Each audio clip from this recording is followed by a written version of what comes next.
Melanjutkan part yang sebelumnya, sekarang sudah 2 tahun berlalu semenjak kejadian menyedihkan yang melibatkan Hon dan kekasihnya itu. Dan sekarang Hon berada di Korea Selatan, tepatnya di Seoul. Di kehidupannya saat ini, ia berprofesi sebagai tukang galon. Ia juga mempunyai seorang adik angkat yang sangat cantik, yang entah dari mana ia menemukannya. Dan satu lagi, ia juga buka praktek kedokterannya, yang saat ini sedang kedatangan kelompok gangster yang mencoba mengantarkan bosnya untuk berobat kepada Hon.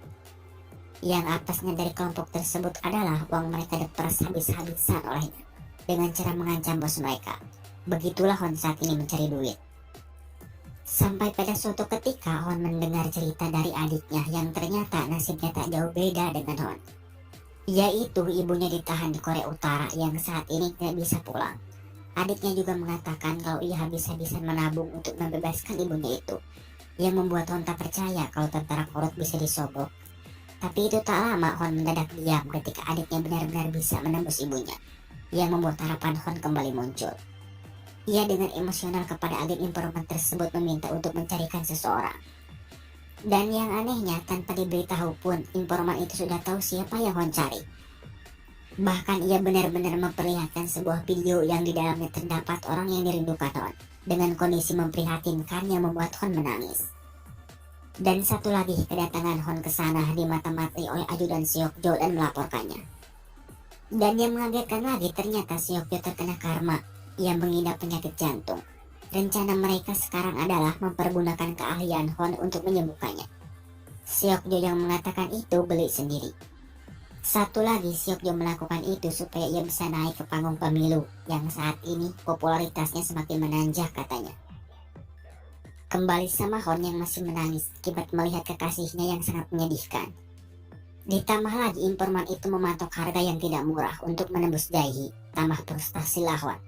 Untuk mengobati rasa kangennya, Hon hanya bisa melihat video memprihatinkan kekasihnya itu, sambil sesekali membayangkan Jaehi berada di sisinya. Ya, walaupun akhirnya lamunannya itu berakhir kembali menyedihkan. Setelahnya diceritakan Hon mendapat tugas dari adiknya untuk mengantarkan galon ke sebuah rumah sakit elit. Tapi yang lucunya, sesampainya di sana Hon malah nyasar. Untungnya ia bertemu dengan seorang gadis cilik yang pernah ia bantu, yang juga mencari ruangan yang sama, yang berakhir mereka malah jadi nyasar berjamaah. Perlu diketahui beberapa waktu yang lalu gadis itu pernah ditolong Hon untuk mengobati tangannya yang patah. Yang saat ini gadis cilik yang diantarkan ayahnya itu bertujuan untuk kembali memeriksakan tangan yang cedera atas perintah Hon. Setelah melihat ekspresi ayahnya si gadis, Hon menyadari ada yang tidak beres dengan ayahnya itu. Ia mencoba memeriksakan dengan tangan ajaibnya, tapi ditolak yang berakhir Hon tak bisa apa-apa. Hon juga kembali melanjutkan perjalanannya. Udah tanya sana sini tapi masih tetap nyasar. Sampai akhirnya Hon harus menanggung malu ketika ia bertanya kepada seorang dokter cantik tapi cuek yang diketahui bernama Dr. Oh. Hon bertanya tentang ruangan yang dicarinya yang jelas-jelas berada di sebelahnya, yang seketika membuatnya malu. Tiba saatnya rumah sakit itu mendadak panik ketika kedatangan beberapa orang pasien korban kecelakaan, yang membuat semua dokter terlibat sibuk ketar-ketir, termasuk Dr. Oh dan satu lagi dokter ganteng yang diketahui bernama Dr. Han. Sekaligus kekasih Dr. Oh juga sibuk. Mungkin saat itu tidak ada dokter yang nganggur di sana. Perlu diketahui fakta tentang Dr. Han adalah salah satu dokter yang katanya hebat dan yang paling diandalkan di rumah sakit itu. Sedangkan Hon hanya bisa melihat kepanikan itu sambil membawa galon di tangannya. Di sela-sela pekerjaannya, Kang Galon melihat gadis kecil yang ditemuinya tadi. Sedang kebingungan meminta tolong sana sini, tak ada yang nyaut. Sampai akhirnya gadis itu berteriak yang membuat semua orang termasuk dokter-dokter berada di sana terdiam. Tapi setelahnya kembali mereka tak peduli. Sampai akhirnya Dr. Oh menghampiri dan menjelaskan tentang cedera tangan si anak. Tapi bukan itu yang ingin ia minta tolong. Anak itu meminta tolong untuk memeriksakan ayahnya yang menurutnya mengalami sesak napas.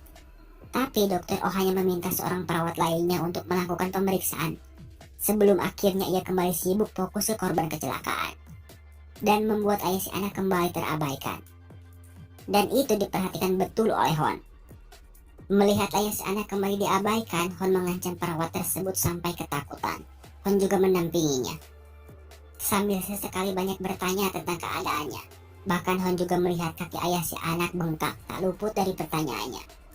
Yang membuat perawat yang menanganinya bertanya-tanya, "Siapa lu?" katanya. "Dokter." Tapi dijawab Hon dengan asal-asalan, seperti bisa mungkin bisa tidak katanya. Yang membuat yang bertanya jengkel. Sampai pada akhirnya ayah si anak pingsan dengan detak jantungnya hampir tak terdengar. Yang membuat perawat itu panik. Perawat itu juga menghubungi seorang suster untuk mempersiapkan alat-alat yang dibutuhkan. Tapi alat yang diminta olehnya ditentang oleh Hon. Yang meminta alat yang lain. Yang membuat perawat tersebut bingung dan kembali mempertanyakan siapa Hon sebenarnya. Bukan itu saja, Hon juga membuatnya terpukau ketika perawat itu salah mendiagnosis padahal memakai alat bantu. Sedangkan Hon sendiri hanya merasakan lewat tangan kosongnya saja.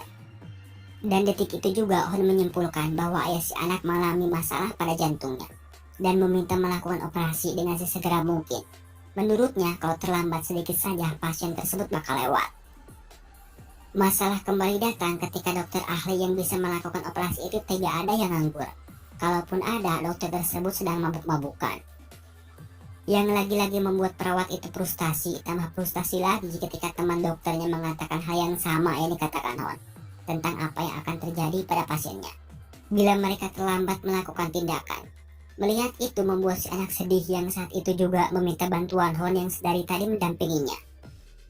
Sedangkan yang diminta bantuan bisa-bisanya menggoda si anak di tengah-tengah situasi genting tersebut. Seperti Hon meminta imbalan yang besar kepada si anak yang berakhir Hon hanya dikasih 1 buah koin saja sambil menangis dan memohon-mohon.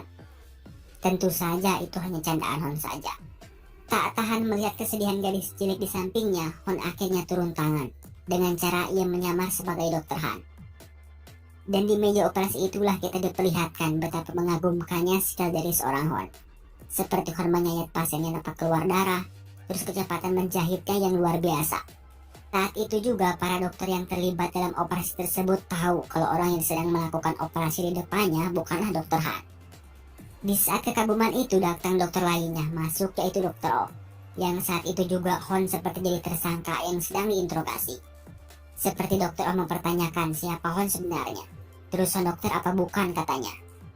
Dan lagi-lagi Hon menjawab pertanyaan itu dengan jawaban konyol. Seperti ia mengaku dokter tapi bukan juga katanya. Dokter Ah yang mendengar itu langsung darting. Tapi ia berhasil ditenangkan oleh teman dokternya. Menurutnya keberadaan Hon di situasi saat ini sangat dibutuhkan yang berakhir Dokter Oh mengalah. Dan bisa ditebak hasil operasi Hon seperti apa? Ya, sukses besar. Bahkan temannya Dokter Oh yang terlibat langsung memuji-muji Hon yang menurutnya bukan dokter biasa di depan muka Dokter Oh sendiri, yang membuatnya semakin penasaran. Walaupun operasi itu sukses besar, apa yang dilakukan Hon itu tetap salah. Karena menurut Dokter Oh bahwa seorang dokter mempunyai sebuah aturan. Dan saat ini Hon melanggar aturan itu, yaitu tanpa permisi ikut nimbrung di rumah sakit yang Hon sendiri bukan dokter di rumah sakit tersebut. Yang intinya begitulah. Yang berakhir Hon ditangkap oleh Dokter Oh dan kembali diinterogasi. Dan bisa ditebak hasil dari interogasi Dokter Oh tersebut? Ya, Dokter Oh hanya dapat kekesalan saja. Tambah kesal lagi ketika Hon menyindir Dokter Oh tentang ayahnya si anak yang diabaikannya. Bahkan akibat itu Hon menjuluki Dokter Oh sebagai dukun, bukan seorang dokter yang sebenarnya. Makin naiklah emosinya. Saking emosinya, bahkan tangan Dokter Oh hampir nyasar di pipi Hon. Untungnya Hon sigap mencegahnya. Tapi tidak untuk tangan yang satunya, kena telak di pipi Hon sebelahnya, yang membuat Hon meringis kesakitan. Tapi kekesalan Dokter Oh hilang ketika mendengar kejeniusan Hon. Saat itu Dokter Oh yang dihubungi perawat mengabarkan bahwa ayah si anak mengalami kejang-kejang. Hon yang mendengar itu meminta Dokter Oh untuk memberikan sebuah obat. Dan yang membuat Dokter Oh kaget adalah obat yang disebutkan Hon itu persis sama yang diperintahkan juga Dokter Han. Yang saat itu Dokter Han berada di TKP, yang sekali lagi membuat Dokter Oh penasaran siapa galon tersebut sebenarnya. Sampai akhirnya Dokter Han menemui Hon beserta kekasihnya, mempertanyakan tentang tahun kelulusan di kampus kedokteran Hon, terus di universitas mana dan lain-lain, sembari memegang buku nama kelulusan. Tapi lagi Hon menjawab pertanyaan tersebut semau gue. Untungnya Dokter Han orang yang sabar, berkat jasanya itu Hon dibebaskan. Tapi bebas dari Dokter Han bukan berarti bebas dari dokter lainnya, yaitu seorang dokter yang bernama Dokter Moon yang mabuk-mabukan tadi. mengejar-ngejar Hon sampai ke rumahnya yang berakhir hidung dokter tersebut mimisan karena kejedot pintu rumah Hon beberapa kali. Tapi kayaknya dokter Moon kesana bukan membicarakan kejadian tadi. Tapi ia kesana dengan maksud tertentu, entahlah apa saja yang mereka bicarakan. Sedangkan adiknya tanpa sengaja melihat orang yang mirip Jaehi di rumah sakit tersebut, yang saat itu juga ia melaporkan pada kakaknya. Yang kebetulan di rumah sakitnya ada dokter Moon yang saat itu juga mereka bertiga kembali ke rumah sakit dengan tampang terburu-buru, mencari seorang dokter, sebut saja dokter Jaehi. Tapi Hon tak menemukannya. Di tengah keresahan itu, dokter Moon membicarakan tentang maksud dan tujuannya menemui Hon, yaitu ia meminta Hon untuk bekerja di rumah sakit tersebut di bawah langsung departemennya. Bahkan ia juga siap membayar Hon mahal-mahal ya, walaupun dengan tampang tidak ikhlasnya, yang membuat Hon sedikit kesal. Di tengah pembicaraan mereka, Hon tanpa sengaja melihat dokter yang ia cari yang membuatnya mematung. Ia juga mengejar dokter tersebut, tapi Hon kehilangan jejak. Dan saya yakin kalau dokter Jaehi ini benar-benar kekasih Hon. Itu dibuktikan ia memberikan sebuah gelang pada pasiennya yang mirip dengan gelang yang diberikan Hon kepada kekasihnya di masa lalu. Dan Hon sendiri berpikiran yang sama dengan saya.